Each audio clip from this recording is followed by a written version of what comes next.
Dá licença de contar. Aqui onde agora está esse edifício alto, era uma casa velha, um palacete assobradado. Foi ali, seu moço, que eu, Mato Grosso e o Joca construímos nossa maloca.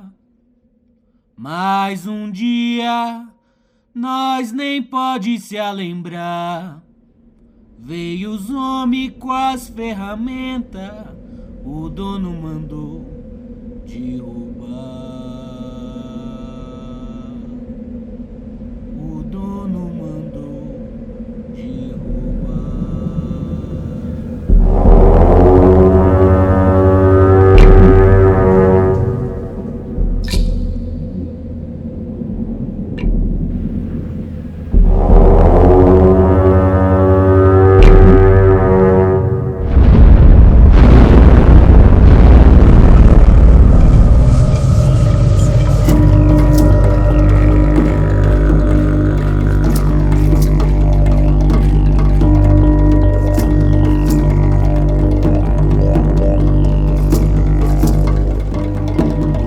Irreversíveis, isso é muito importante. Não é uma coisa que pode ter um impacto que a gente diz, ok, depois a gente recupera e fica como era antes.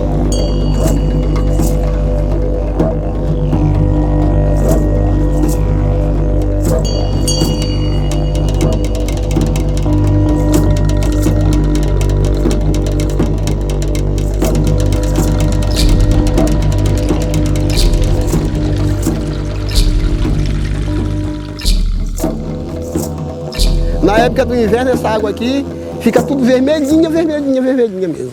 Parece um sangue.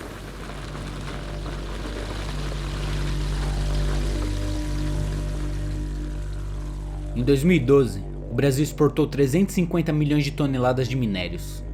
Mais da metade da exportação foi de bens primários, minérios sem qualquer beneficiamento. Serra Pelada, Pará, onde aconteceu nos anos 80 a maior mineração de ouro a céu aberto do mundo, chocando a todos com os formigueiros humanos cortando as montanhas, está prestes a ser reaberta.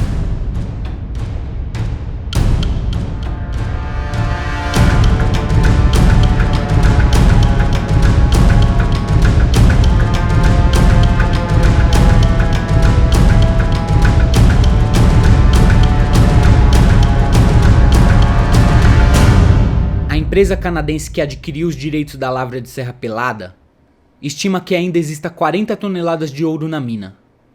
Os impactos socioambientais dessa mineração serão sem precedentes, pois para cada grama de ouro extraída, é necessário remover 4,5 toneladas de outros materiais. Mas a ambição do governo brasileiro é tamanha que autorizou essa exploração, assim como a implantação da Belo-San, na região do Xingu. Estima-se que após uma década de exploração de ouro, a empresa terá deixado uma montanha de resíduos altamente tóxicos, como cianeto, equivalente a 2 morros do Pão de Açúcar no Xingu.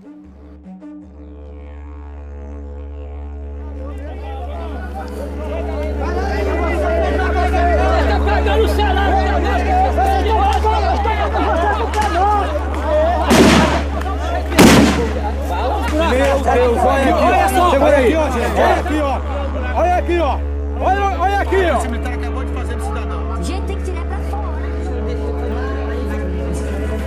Podia fazer isso comigo, que há muito tempo eu moro aqui na Serra Pelada. Um novo código de mineração está sendo proposto pelo governo brasileiro. O futuro de comunidades, povos indígenas, quilombolas, territórios e o meio ambiente está em jogo.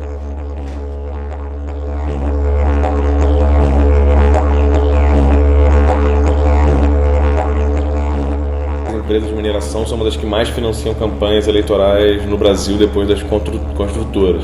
Então são um número extraordinário, com mais de 20 milhões de reais doados para campanhas eleitorais e por coincidência, digamos, o relator da proposta é um dos que mais recebeu dinheiro das mineradoras. Então, a primeira coisa é essa, as mineradoras têm muita influência no parlamento através de doações de campanha.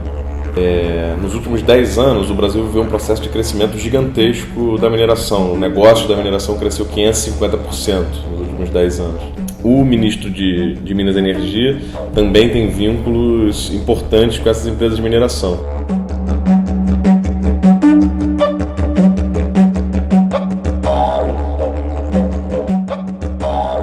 Esses governos estão se valendo aonde? Nas matérias-primas, né, nos recursos naturais que transformam-se em commodity. Estão se valendo nesse coisa. E o minério se tornou uma grande commodity do governo. A região de Carajás é um dos lugares mais impactados pela mineração e onde a Vale S.A. explora a maior mina de ferro do planeta. São mais de 3 milhões de pessoas que sofrem não apenas com a exploração do minério e sua devastação socioambiental, mas também com sua logística que altera de forma dramática a vida de dezenas de comunidades, afetando seu modo de viver e estar nos territórios.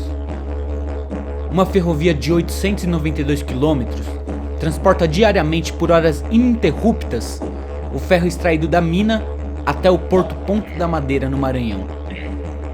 A ferrovia Carajás foi inaugurada na época da ditadura e agora está sendo duplicada. Hoje são 5 horas por dia, 5 horas e uns minutos que o pessoal ouve por dia zoada de trem. Com o outro, dentro de 24 horas, né? Com o outro vão ser 11 horas e 25 minutos, nem nas 24 horas ouvindo zoada de trem. A mineração, ela destrói o que é tradicional para construir uma outra lógica. E nessa construção dessa outra lógica, as populações ficam fora, né? Porque não cabe dentro desse contexto.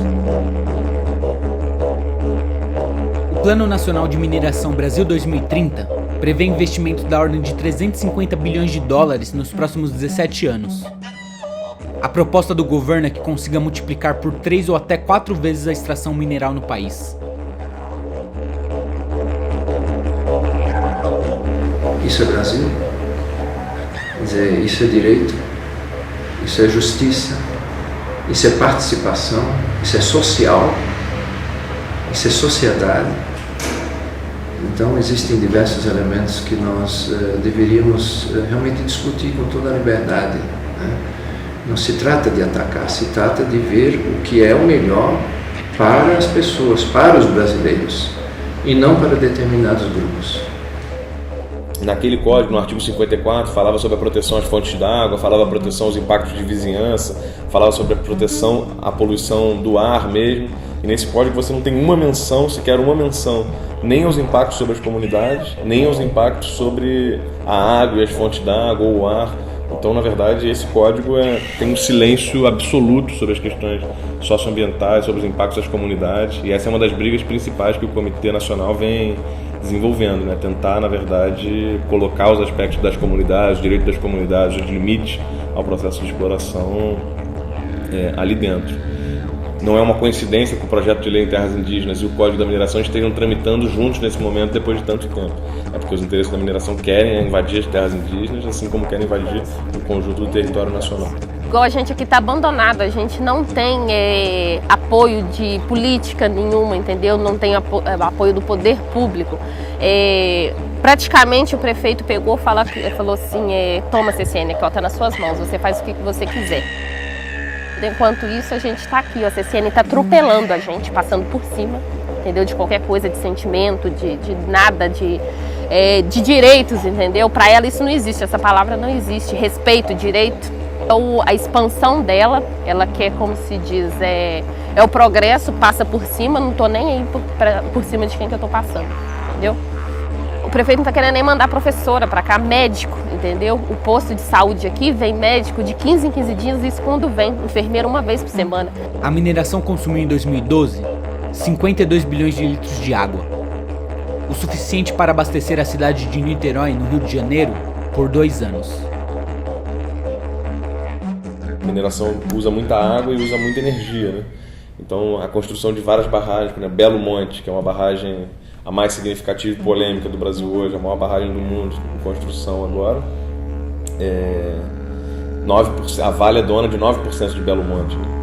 Então isso não é à toa, né? Você retira a água daqui, da bacia do Doce, e leva para um outro estado.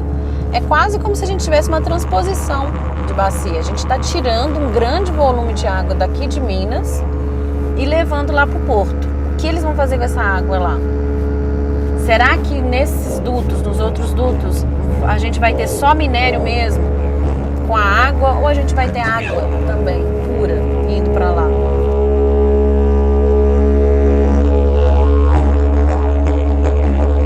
A empresa chega e começa a tirar as cangas, que é a nossa cobertura das nossas serras e que funciona como uma esponja que permite a recarga, então a chuva cai e vai descendo devagar pelas cangas. Para as empresas mineradoras de ferro, as cangas são estéril, então ela faz aquelas pilhas imensas de estéril. Estéril é lixo, é coisa que ela não quer, ela quer chegar no minério. Então ela já destrói aquele contexto para ter um aquífero, que é o que possibilita que a chuva não vá embora e vá descendo. Aí quando ela chega no minério, ela destrói o lugar onde fica a água acumulada, porque ela tem que bombear todo o que ela encontra de água pelo caminho. Então ela tira de repente todo um aquífero que está embaixo de uma serra, ela bombeia ou para uso próprio, a maioria, ou vai pôr para uma outra vertente, e o que acontece? A 5 km de distância, 10, 15, comunidades que sempre tiveram a sua nascente, que viviam daquilo, começam a ver secar e não entendem muitas vezes o motivo. Perda de água definitiva de aquíferos, é a poluição daquilo que está nos nossos vales e dos cursos d'água, é as questões de saúde por causa da poluição do ar, por causa de toda a detonação do solo, os problemas sociais nas cidades. Então é um acúmulo de muitos impactos graves causados por uma atividade econômica e principalmente que são irreversíveis. Isso é muito importante. Porque a água que eu tenho aqui é a água que fica na boca das minhas vacas, fica na boca das minhas galinhas, boca de tudo. É um bebedouro perto do curral que eu tenho a vida toda. Corria cristalina aí, minha esposa lavava roupa. Aonde que minha esposa lavava roupa, tá um monte assim de lama. E a água passando rasteira por cima.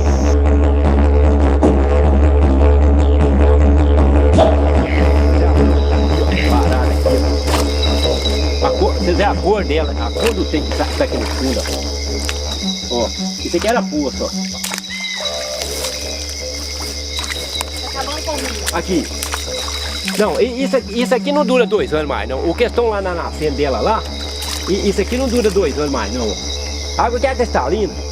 Tomava banho, depois disso deu coceira, até ferida deu.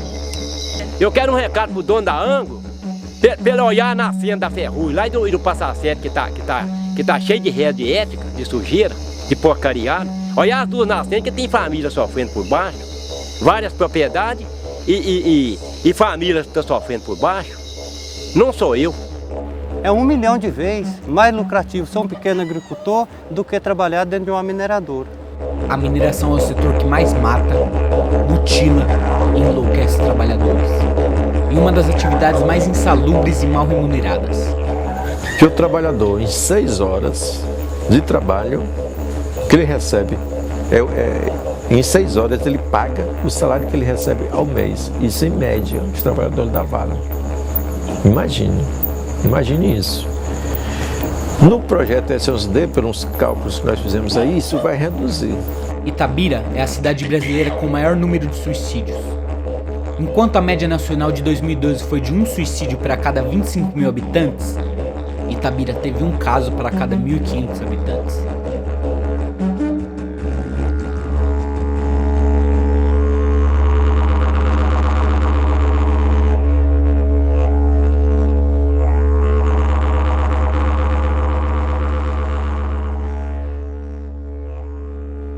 Fica a pergunta: quem lucra com a mineração?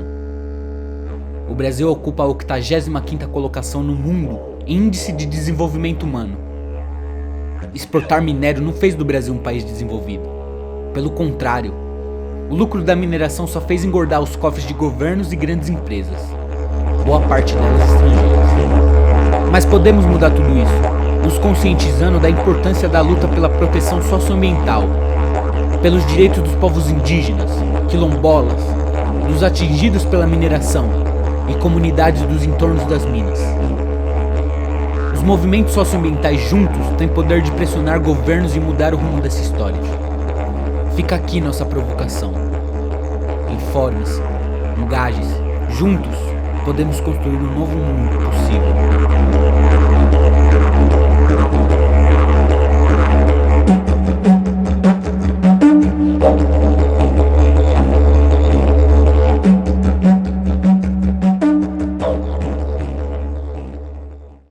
Peguemos tudo as nossas coisas e fumo pro meio da rua apreciar a demolição.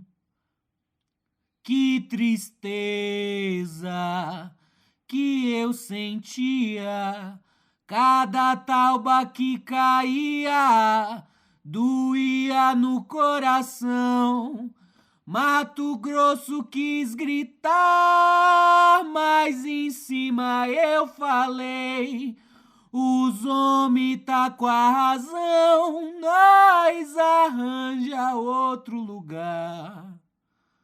Só se conformemos quando o Joca falou: Deus dá o frio conforme o cobertor. E hoje nós pega a paia na grama do jardim. E pra esquecer, nós cantemos assim: saudosa maloca, maloca querida, din din donde nós passemos dias felizes de nossas vidas. Saudosa maloca, maloca querida, din din donde nós passemos dias felizes de nossas vidas.